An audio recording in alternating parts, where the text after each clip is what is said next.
Breaking News Edition, I'm Benita Levine. Israel has decided to withdraw some troops from Gaza on day 87 of the war in what looks like the start of a new phase of lower intensity operations in the northern Gaza Strip. But it says fighting is likely to continue all year. A U.S. official saying the move to withdraw 5 brigades from Gaza reflects the success of the Israeli military in dismantling the Hamas terror group's capabilities there. Several experts suggesting these reservists will rest and prepare to be moved to the northern border with Lebanon at a later stage. The Israeli death toll in the retaliatory ground operation is now at 173. Confirmation that Sergeant First Class in the reserves, Amichai Yisrael Yehoshua Oster, was killed in fighting inside Gaza. It's more than 12 weeks since the Hamas terror onslaught in which more than 1,200 people were murdered in southern Israel, most of them civilians. 129 people remain in captivity inside Gaza. Reports out of Qatar suggesting an Israeli team is set to join a meeting in Cairo to discuss a possible release deal. Meanwhile, Israel's Defense Minister Yoav Gallant has announced plans for a gradual return for residents of the kibbutzim in the Gaza envelope in southern Israel, close to the border. He and other officials conducting a situational assessment. Let's take a listen. I have now returned from the Gaza Strip. I have met the fighters. They fight with their faces towards the enemy and with their backs towards the communities surrounding Gaza. They know their mission. They execute it perfectly so that here, in the Gaza envelope, life will return to its course. According to the recommendation of the IDF and the security establishment, we will soon return the communities that are within a range of 4 to 7 kilometres in the north of the Gaza envelope to their homes. A first group of 7 settlements has already been determined. The Tkuma Directory, who is responsible for this national mission, will also take care of the issue of education and other issues so that a gradual return will be possible. In the first stage for the 7 settlements and later for all the other settlements. Meanwhile, as the new year begins, a new phase may also be starting in the war. Our senior defence correspondent Jonathan Regev explains in this report. There was no official statement to mark the beginning of the ground operation in Gaza. Neither should we expect one regarding the completion of one stage and the move to the next one. But even without a statement, that move is probably coming. Some of the reserve soldiers will return to their families and to their jobs this week. This will allow a significant relief to the economy and will allow them to gather strength ahead of the coming activities the next year, as the fighting will continue and we will need them. The reservists are the backbone of the IDF. More than 300,000 of them were recruited during the current war, giving a major boost to the army as in size and strength. No one will say it openly, but if reservists are being released, the meaning is less massive incursions, such as the ones seen until now, and more surgical operations that demand more precision, but probably less firepower. We will need to show plenty of resilience and determination. We will try to release the reservists and bring them back during the coming year for specific periods to carry the burden of what is expected here. A more focused activity on terror enclaves carried out by units operating from Israeli territory and not from Gaza. More airstrikes and artillery and fewer large units inside Gaza, who many times are sitting ducks for Hamas terrorists. This is probably where we're heading as 2024 dawns. And now for the latest on the ground, we go live to our Middle East correspondent, Ariel Osaran. He joins us once again from southern Israel. So, Ariel, of course, that first day of the new year saw Hamas launching that major barrage of rockets towards central and southern Israeli cities just after midnight. No one was hurt. And then the IDF ground operation, of course, inside Gaza continuing. And it seems combat fighting will continue for many more months. Bring us up to speed on day 1 of 2024. Right, Benita. So as you described, the year 2024 was kicked off with a barrage of rockets since 23 hours of tense quiet, but obviously there's the knowledge that at any moment Hamas can fire rockets towards either southern border communities or central Israel pretty much whenever it chooses, albeit the ground operation in Gaza is making that more difficult. Now, inside Gaza, the fighting continues across the different axes. In the north, we could see flare bombs going off in the northern parts of the Gaza Strip, the area of Beit Hanun and Beit Lahia. Palestinian reporting of clashes going on in the central parts, in El Burej and Dir el Balach, as well as Nusirat, and obviously in the south, the most significant concentration of fighting in the city of Khan Yunis. This is also accompanied by significant airstrikes, mainly in the center and southern parts of the Gaza Strip, according to Palestinian reports. Now, as this new phase is beginning, according to the Palestinians, it's begun already last week with repositioning of forces. This will raise new challenges, as Jonathan raised in his report. I will just note that the IDF announcing just a short while ago that it is investigating a concerning incident of a soldier who suspected of killing a Hamas terrorist while he was in IDF captivity, while he was being interrogated. The IDF military police is investigating the incident, and obviously as there are continued or the prolonged operation in Gaza and with almost 100 suspects arrested every day taken to interrogation, unfortunately there is a possibility that incidents like this could happen, but as the IDF said, they're investigating. Thank you so much. Appreciate your coverage on this day. Middle East correspondent Ariel Osaran, live from southern Israel. Thank you, Ariel. And now, for more insight, it's a pleasure to welcome to studio Yosef Livner, former Israeli ambassador to New Zealand, Mexico and El Salvador, and our senior diplomatic correspondent, Owen Alterman. Gentlemen, thank you both so much for being here in studio. Pleasure. Ambassador, I'm going to start with you because it's day 87 of a war. The psyche of the nation is still waiting for word. What has happened to the 129 hostages that are inside the Gaza Strip right now? The Red Cross has yet to get to them. Their families are still waiting for confirmation, even proof of life, never mind getting medication to the hostages. We know that there are reports out of Qatar of a possible deal being secured in Cairo, but no confirmation at this hour. Your thoughts on what Israel needs to be doing right now to prioritize getting those hostages back home? Well, there's no doubt in my mind that liberating those hostages is one of the main concerns of Israel at this moment. And I think the fact that there's so many rumors concerning discussions between us and go-between either Egyptians or Qatari mediators is a proof of the concern of Israel and the will and the determination to try and find a solution that will bring back those 129 kidnapped Israelis. This is, I mean, across the board, this is the most important issue now on the table.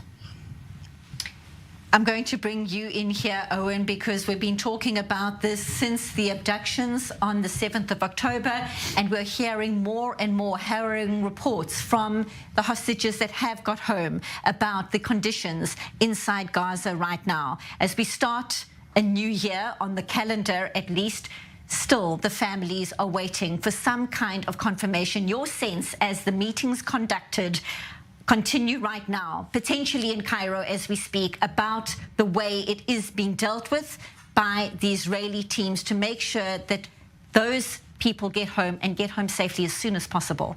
Well, I think the biggest obstacle at this point, Panita, is that two of the key tools that would presumably get these talks moving are for different reasons not really on the table. I mean, one of the tools was this idea of a pause, right? Which was so central to the deal that we had back in November, right?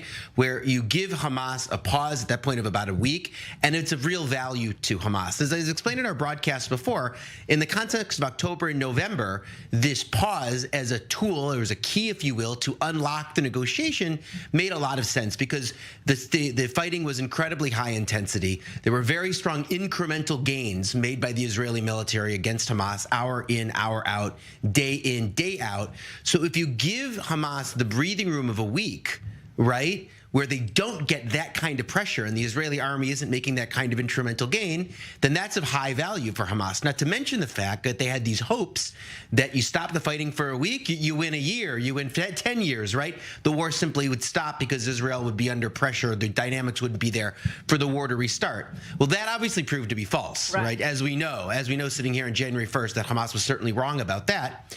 And in terms of the pause, we're now, as we all know, moving toward this more lower intensity phase of the conflict, right? And even without that, I think the sense over the past few weeks is that the pace of the military's gains on the ground just isn't what it was in December or now in January, what it was in October or November. So in that kind of world, if you're not facing the same kind of incremental losses every day that Hamas was facing in October and November, then this idea of a 1 or 2 week pause doesn't have as much value for you, right? Because you're not gaining as much by gaining that break. So that tool doesn't seem to be helping us. And second, the tool that's been the key to past hostage deals is the freeing of Palestinian prisoners, but Hamas doesn't seem to be all that interested, or at least see that as having much urgency, even though if you go back to October 7th itself and that morning, when Hamas puts out a statement explaining why they unleashed what they call the Al-Aqsa flood, they talk about 2 objectives, and one is freeing the prisoners, and they just don't seem that interested. So without those, it's hard to really see what it is that Hamas could receive that would incentivize it to free the hostages, that would at the same time be something Israel would be willing to give, because obviously stopping the war from Israel's perspective is simply not an option. Ambassador, your thoughts not only on what is happening right now and A, the goal of eliminating Hamas, B, the goal of getting the hostages back home as soon as possible, but also what the day after looks like in Gaza. And the name Tony Blair has been floated as somebody who might have a role in some kind of mediation situation and also in finding out what might happen or creating avenues for what might happen for Gazans who want to leave the enclave. Your thoughts on that role, something which the Tony Blair Institute is denying is in fact the case. Nonetheless, your thoughts. Well, first of all, they denied it very vehemently. They called it an outright lie. I don't know. I think that we ought to start thinking about the day after. Otherwise, we're going to get stuck with Gaza, 2 million people. You have to feed them. You have to build homes. You have to make sure that people can live. And I think that this is not something that Israel wants to take upon itself.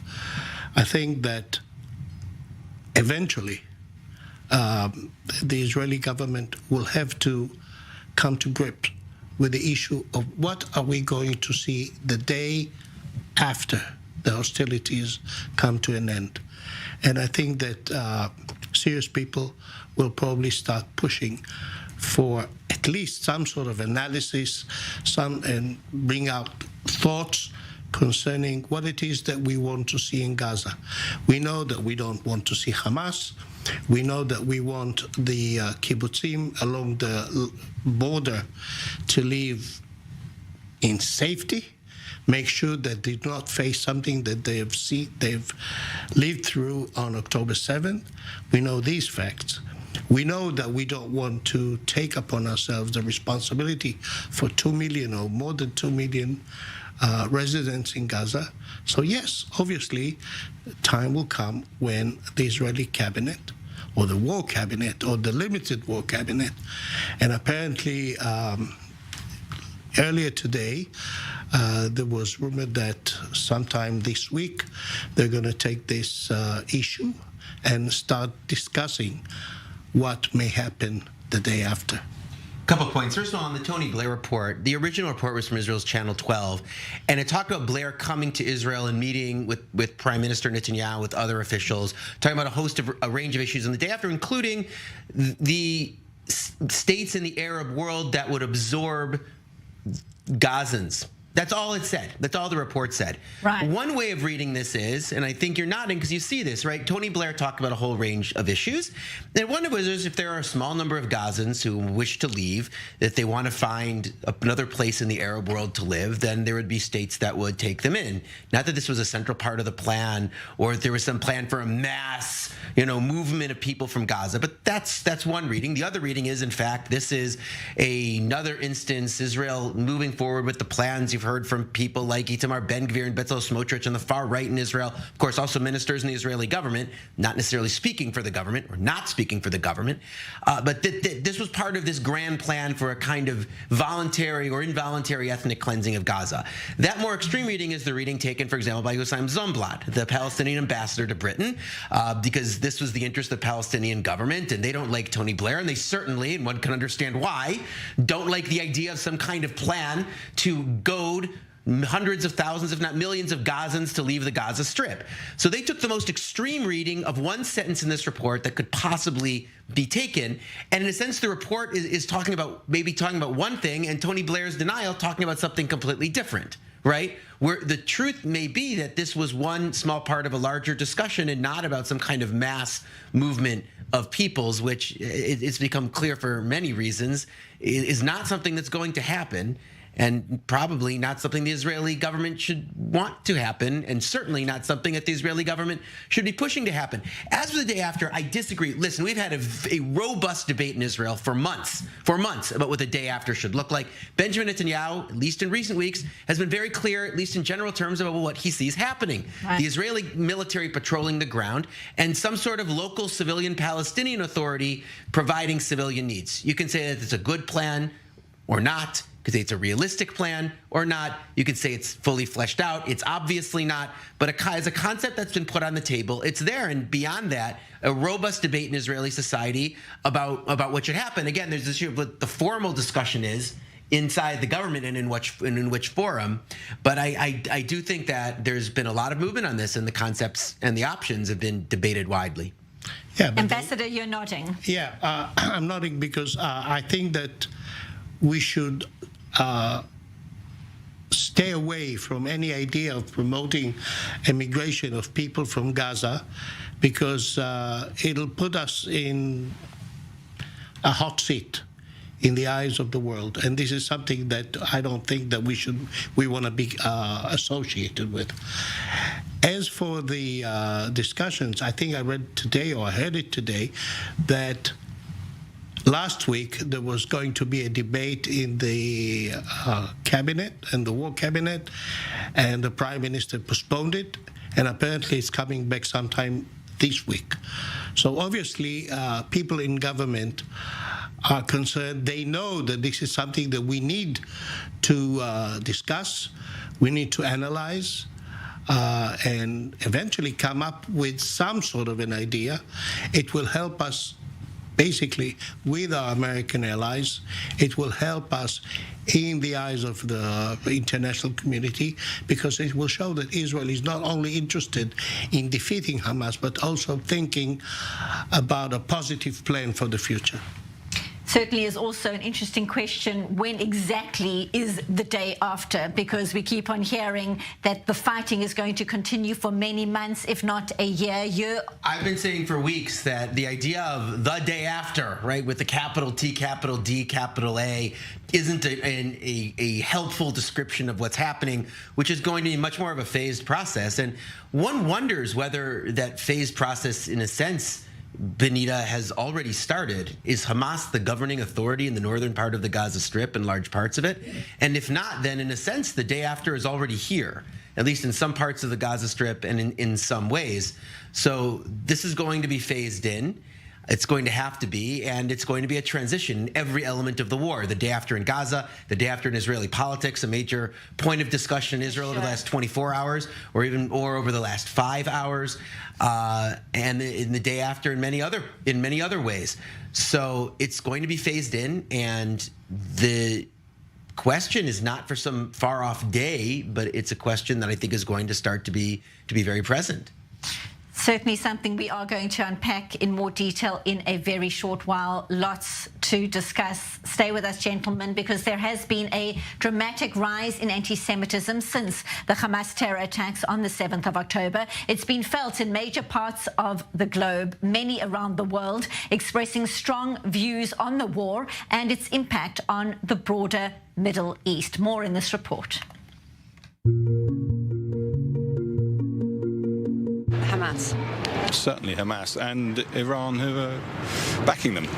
The Hamas started it by, invading civilian people of Israel, but then Israel is taking it to a level that is simply not acceptable. Each side has its own reasons for the war. Я пыталась разобраться, но такое ощущение, что виноваты оба, потому что не обе стороны, потому что не хотят идти на компромисс. Это же очень старая история.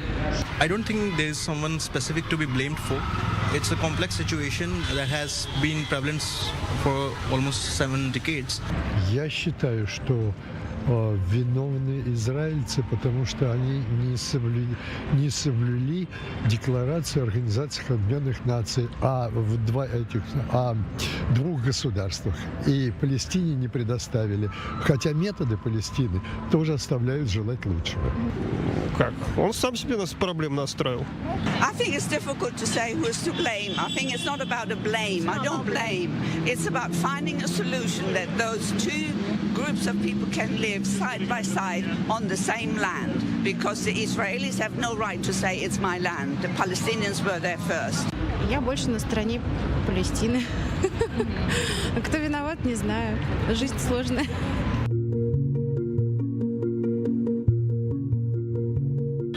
No, they are not justified. They should not be killing. No. Not at all, not at all. Certainly not. Но они захватили заложников среди мирняка. То, извините, это как-то оправдать нельзя. В какой-то мере, наверное, да. Well, I think they felt oppressed and they wanted to get back. But again, what they did, absolutely wrong. So I would say they started it. Вы знаете, терроризм нельзя оправдывать, но они поставлены в безвыходное положение. Я не знаю именно, как я бы поступил, если бы меня столько лет гнобили.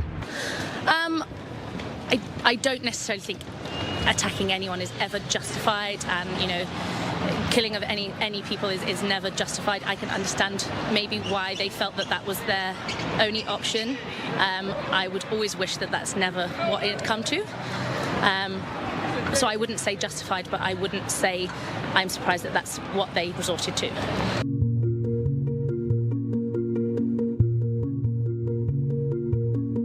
Of course, Israel is under existential threat and will not survive unless they destroy Hamas. Every country which is a sovereign nation has a right to defend itself. Они очень жестко действуют. Ну, их тоже можно оправдать. They have their reasons for it. Like I said, Hamas started it by kidnapping children, women, and the atrocities that they carried out. Very, very unfortunate. I think it's justified to take action, but I think it's going over the top now. It was provoked. It is giving a proportional response to a certain extent, and but it should stop.